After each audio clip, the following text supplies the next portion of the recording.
नमस्ते। मैं डॉक्टर जितेंद्र कुमार साहू, अतिथि व्याख्याता, शासकीय महामाया महाविद्यालय रतनपुर। आज की इस वीडियो में मैं एमए इतिहास चतुर्थ सेमेस्टर पेपर प्रथम विषय मुगल कालीन भारतीय राजनय एवं अर्थव्यवस्था सन 1526 ईस्वी से 1750 ईस्वी तक इकाई 4 के अंतर्गत मुगल कालीन विदेशी व्यापार पर प्रकाश डालूँगा। जैसा कि हम सभी जानते हैं कि हमारे भारत देश का अन्य दूसरे देशों के साथ व्यापार प्राचीन काल से ही चला आ रहा है, जिसके प्रमाण हमें आज भी साहित्यिक और पुरातात्विक साक्ष्य के रूप में उपलब्ध होते रहे हैं। सिंधु घाटी सभ्यता से ही हमारा देश का व्यापार अन्य दूसरे देशों के साथ होते आया है। जिस समय हमारे देश में सिंधु घाटी की सभ्यता विकसित थी, उस समय उनका व्यापार पश्चिमी एशिया और मध्य एशिया के देशों के साथ होता रहा है, और इसके प्रमाण भी हमें आज भी उपलब्ध होते हैं। जैसे कि सिंधु घाटी सभ्यता के समय की जो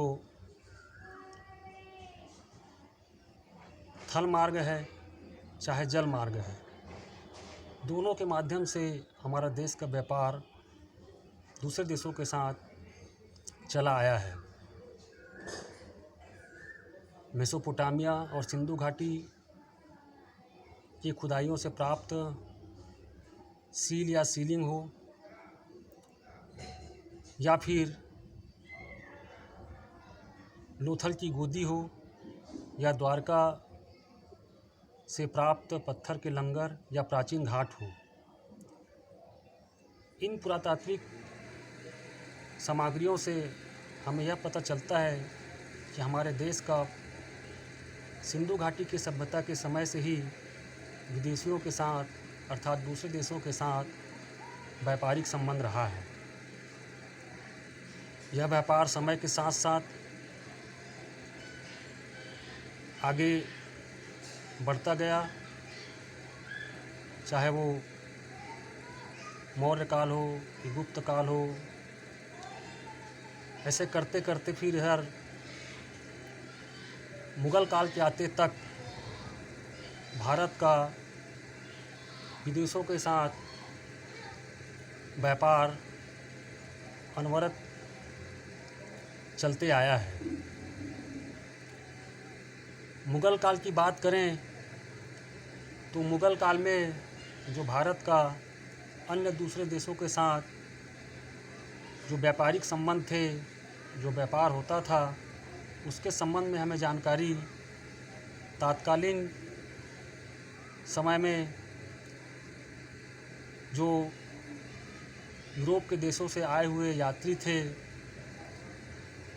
और यहाँ भारत के मुगल कालीन जो इतिहासकार हुए हैं, उन्होंने भी अपनी कृतियों में मुगल काल के समय भारत के विदेशी व्यापार का वर्णन किया है। इनमें प्रमुख हैं अबुल फजल की आईने अकबरी, तुझके बाबरी और ईरा मुखौटी का जो वर्तमान युग की लेखिका है, उसकी रचना है डॉटर्स ऑफ द सन। इन सब कृतियों में हमें मुगल कालीन विदेशी व्यापार का विस्तृत वर्णन मिलता है। इसी प्रकार विदेशी यात्रियों एवं इतिहासकारों में जैसे वेनिस का मनुची, फ्रेंच इतिहासकार बर्नियर, जिनकी रचना है travel in the Mughal empire, और राल्फ फिच, इनकी भी कृतियों में मुग़ल कालीन भारत का विदेशी व्यापार का वर्णन प्रचुर मात्रा में मिलता है। मुग़ल काल में व्यापार जो था वो थल मार्ग से भी होता था और जल मार्ग से भी होता था। दोनों ही मार्गों से विदेशों के साथ भारत का व्यापार चलता था। जल मार्ग की बात करें तो सिंधु नदी और उसकी सहायक नदियों के द्वारा व्यापार होता था, और दूसरा बंगाल की खाड़ी, पश्चिमी समुद्र तट, इधर दक्षिण में मालाबार तट, कोरोमंडल तट, कालीकट, इन समुद्र तटीय जगहों से भारत का विदेशों के साथ व्यापार जल मार्ग के द्वारा होता था।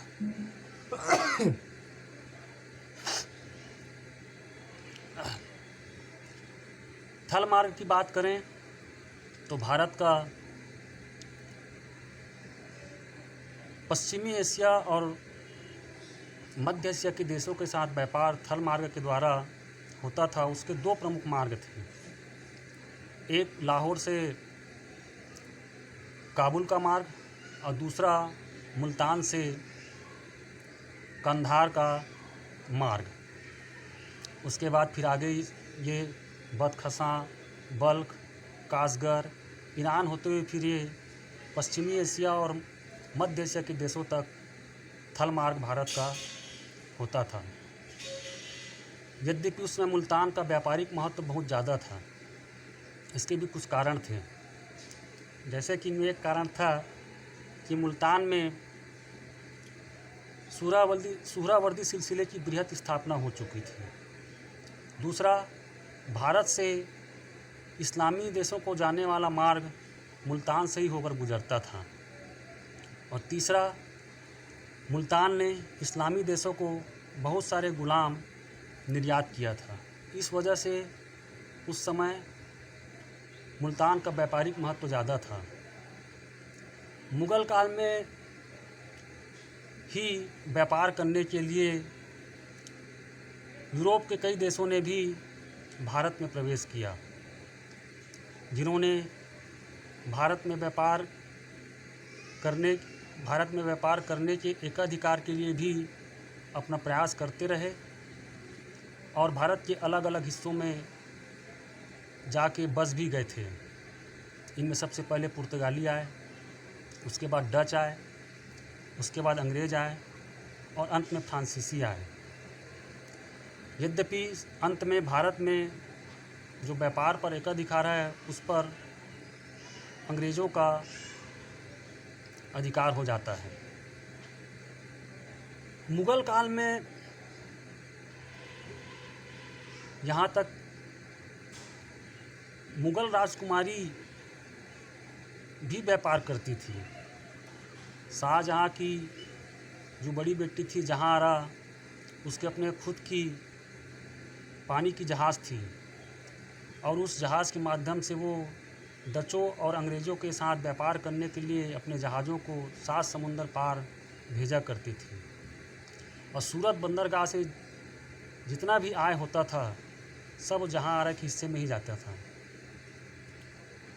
तो इस तरह से हम देख सकते हैं कि मुग़ल बादशाहों के साथ साथ मुग़ल राजकुमारी भी विदेशी व्यापार को प्रोत्साहन देते थे। विदेशी व्यापार का जो विकास हुआ मुग़ल काल में कुछ ज़्यादा ही हुआ,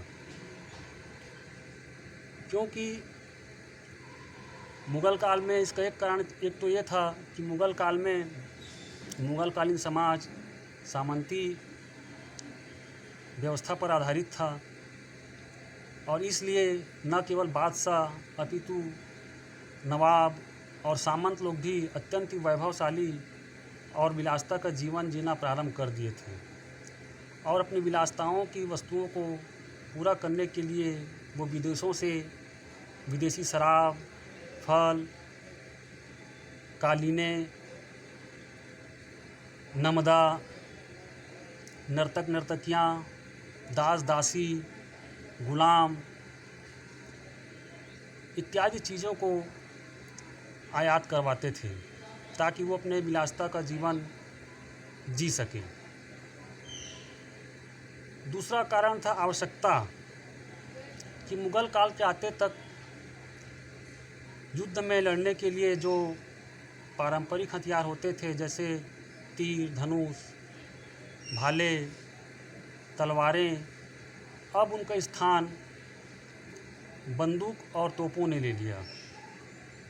क्योंकि मुग़ल काल में छोटे बड़े राजा या छोटे बड़े सामंत अपनी आपसी प्रतिद्वंदिता के कारण या फिर एक बड़ा राजा अपने से छोटे राजा को अपने राज्य में मिलाने के लिए अक्सर युद्ध में संलग्न रहते थे, और इसके साथ साथ अपने राज्य की आंतरिक सुरक्षा और बाह्य आक्रमण के लिए भी इस आधुनिक हथियारों की उस ज़माने में अत्यंत आवश्यकता थी।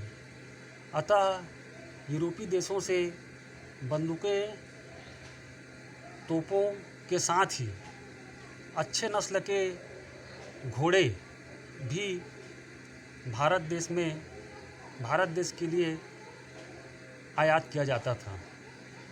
घोड़ा पालना भी उनके शौक़ में ही शामिल था। नवाबों का, सामंतों का, बादशाहों का युद्ध के लिए तो वे काम में आते ही थे, लेकिन शौक़ के तौर में भी वे एक से बढ़कर एक अच्छे नस्ल के घोड़े रखते थे।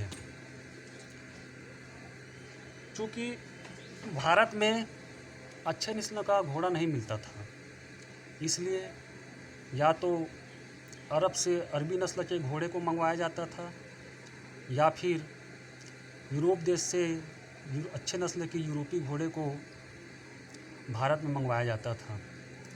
इसी तरह से गुलामों को भी, नर्तक नर्तकियों को भी, दास दासियों को भी भारत में आयात किया जाता था।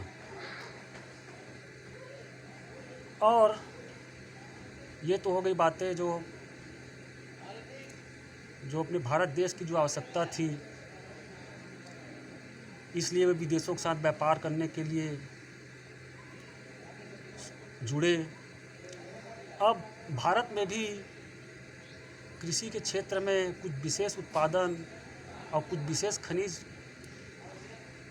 मिलता था जो संपूर्ण विश्व के लोगों को आकर्षित करता था। इसीलिए दूसरे देशों के व्यापारी भी चाहते थे कि हम भारत में जाकर व्यापार करें, क्योंकि उस ज़माने में भारत का जो रेशमी वस्त्र है, सूती वस्त्र है, नील है, सोरा है, बहुमूल्य रत्न हैं, हीरे हैं, जस्ता है, चीनी है, ये अपने बेहतर किस्म के लिए विश्व प्रसिद्ध थी और विदेशियों को ये आकर्षित करती थी। और इसलिए विदेश के लोग भी ये चाहते थे कि उनका भारत के साथ व्यापारिक संबंध रहे, ताकि हम वहाँ से भारत की चीज़ों को खरीद कर दूसरे देशों में बेचकर अधिक से अधिक धन कमा सकें। अकबर ने तो चेला नामक एक गुलाम दस्ता भी रखा था, और ऐसे भी गुलाम मंगाया जाता था बाहर से जो उनके अंगरक्षक के रूप में भी काम करते थे।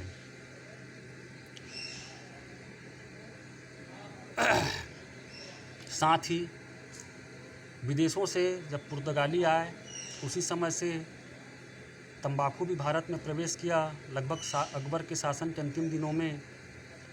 और फिर धीरे धीरे पूरे देश भर में तंबाकू की सैकड़ों दुकानें खुल गई। फिर तंबाकू का भी फिर भारत में आयात किया जाने लगा। भारत में अफीम भी होता था और उसकी डिमांड भी विदेशों में काफ़ी थी। जैसे बिहार अंचल 17वीं शताब्दी में एक साथ नील, सोरा और अफीम के उत्पादन के लिए प्रसिद्ध थी। सोरा वह सामग्री है जिसका प्रयोग बारूद बनाने के लिए किया जाता था, और चूँकि यूरोप में उस समय यूरोपीय देश आपस में युद्धरत रहते थे, इसलिए उनको बारूद के लिए सोरा की अत्यंत आवश्यकता होती थी। इसलिए सोरे का भी निर्यात भारत से बहुतायत मात्रा में यूरोपीय देशों में किया जाने लगा। गोलकुंडा के कुतुबशाही राज्य जो था वो वस्त्र और हीरा के लिए प्रसिद्ध था दुनिया भर में। यहाँ से भी वस्त्र और हीरे का निर्यात अन्य देशों में किया जाता था और बदले में चांदी और सोने का यहाँ आयात किया जाता था। इसी तरह से बंगाल में बंगाल की मखमल, रेशम, सूती वस्त्र ये अत्यंत प्रसिद्ध थे और जहाँ से दूसरे देशों को इन वस्तुओं का निर्यात किया जाता था। इसके साथ ही बलूचिस्तान और सिंध की सीमावर्ती पर यूसुफजई और नहमर्दी नामक पशुपालक जनजाति भी थे, जो ऊँटों का, घोड़ों का, भेड़ों का, नमदा का और कालीनों का व्यापार करते थे। नमदा का अर्थ है ऊनी कंबल।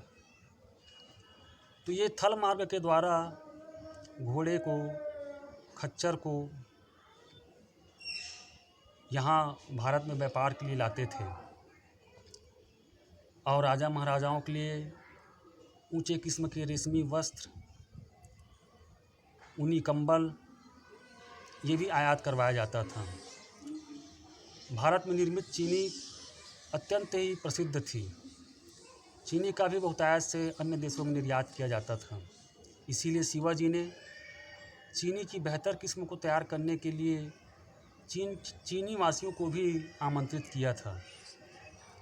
भारत का व्यापार चीन के साथ भी था, जापान के साथ भी होता था और इस तरह से दक्षिण पूर्वी एशिया के बोर्नियो, मलाया द्वीप समूह, श्रीलंका, सुंडा यहाँ से भी भारत का विदेशी व्यापार होता था। और इस तरह से हम देखते हैं कि मध्यकाल के मुग़ल काल में भारत का विदेशी व्यापार अपने विकास की चरम अवस्था में थी। पुर्तगाली लोग गोवा से अपना व्यापार करते थे, क्योंकि बाद में पुर्तगालियों ने गोवा पर अधिकार कर लिया था। इसलिए वहाँ से यदि भारतीयों को व्यापार करना होता था तो पुर्तगालियों से उनको समुद्री व्यापार के लिए एक आज्ञा पत्र लेना पड़ता था, जिसे कारताज कहते हैं। कारताज अर्थात पुर्तगालियों से समुद्री व्यापार के लिए लिए जाने वाला आज्ञा पत्र। तो इस तरह से बाद में फिर डच लोग आए, डच के बाद फिर अंग्रेज़ आए। अंग्रेज़ में फिर captain Hawkins, sir Thomas Roe, इन्होंने मुग़ल बादशाह जहांगीर से व्यापार की अनुमति प्राप्त की और भारत के अलग अलग हिस्सों में अपने कारखाने और सैनिक छावनी भी स्थापित किए। इसी तरह से अंत में फ्रांसीसी भी आते हैं और वे भी भारत के दक्षिणी हिस्से में खासकर अपना व्यापारिक कारखाने और सैनिक छावनी स्थापित किए।